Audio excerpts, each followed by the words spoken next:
আজকের এই ভিডিওতে এই তথ্যটি খুব গুরুত্বপূর্ণ। কম নাম্বার পেলেও পরীক্ষার খাতায় কিভাবে তোমরা আরটিআই করবে, এগুলোতে খরচ কত হয়। পশ্চিমবঙ্গের মাধ্যমিক ও উচ্চ মাধ্যমিক পরীক্ষার ফলাফল প্রকাশের পর অনেক ছাত্রছাত্রী তাদের রেজাল্ট সম্পর্কে আরও তথ্য জানতে চায়।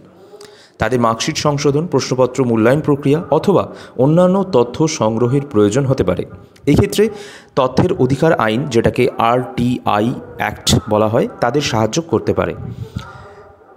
তাদের মনে হয় যে তাদের কোনো ক্ষেত্রে খাতা মূল্যায়ন কোনো অসঙ্গতি হয়েছে, তো সেক্ষেত্রে তাদের জন্য বলে রাখি তোমরা আরটিআই করতে পারবে। তার আগে তোমাদের বলে রাখি, মে মাসে মাধ্যমিক 2025-এর ফল প্রকাশ হবে। সম্ভাব্য দিন ঘোষণা পর্ষদের দ্রুত রেজাল্ট আউট করতে বড় উদ্যোগ নিচ্ছে। ভিডিওর পুরোটা দেখতে থাকো, স্কিপ না করে। ভিডিওর শেষে একটি তথ্য তোমাদের দেবো, কত তারিখ এক্স্যাক্ট রেজাল্ট বেরোতে পারে। এছাড়া ভিডিও চলাকালীন তোমরা কিন্তু স্কিপ করবে না, তাহলে আরটিআই প্রক্রিয়াটা মিস করে যাবে। সব ডিটেলস বলবো। বন্ধুরা, সবার প্রথমে তোমরা জেনে নাও যে আরটিআই কী।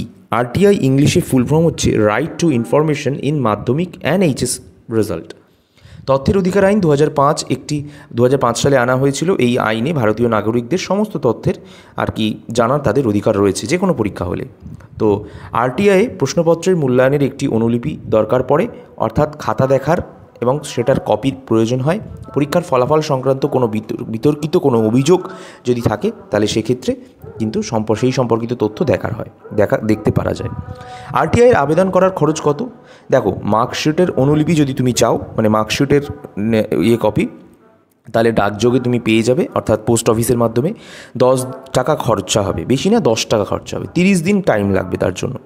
আর প্রশ্নপত্র যদি মূল্যায়ন, মানে কীভাবে প্রশ্নপত্র মূল্যায়ন করা হয়েছে সেটা যদি ডাকযোগে বা পোস্ট অফিসের মাধ্যমে চাও, সেক্ষেত্রেও 30 দিন সময় লাগবে, 10 টাকা খরচা হবে। এবার করার পদ্ধতি কী রয়েছে দেখো, তোমাদের চিঠি করতে হবে।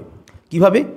WBCSE মাধ্যমিকের জন্য, WBCHSE উচ্চ মাধ্যমিকের জন্য। তার আগে ছোট্ট ইনফরমেশান দিয়ে দিই। 12 মে থেকে 20 মের মধ্যেই মাধ্যমিকের ফল প্রকাশ করতে চাইছে পর্ষদ।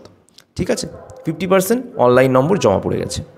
তো মূল টপিকে আসা যাক।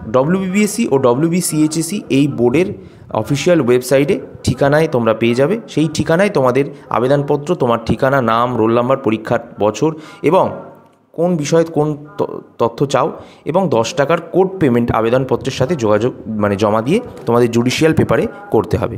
আরটিআই কী কী ডকুমেন্ট লাগবে? প্রথমে তোমার অ্যাপ্লিকেশন ফিটা পরিষ্কার পরিচ্ছন্নভাবে 2 কপি করবে। মার্কশিট ও সার্টিফিকেটের জেরক্স কপি লাগবে, আর আধার কার্ডের জেরক্স কপি 2 কপি লাগবে। কোথায় জমা করবে? অফিসিয়াল ওয়েবসাইটে জমা করতে হবে। আমি আরটিআই টপিকে যখনই কোনো ভিডিও বানিয়েছি, তখন সেখানে একটা প্রশ্ন অবশ্যই কমন এসেছে, পিপিআর ও পিপিএস করলে কি আরটিআই করতে পারবে?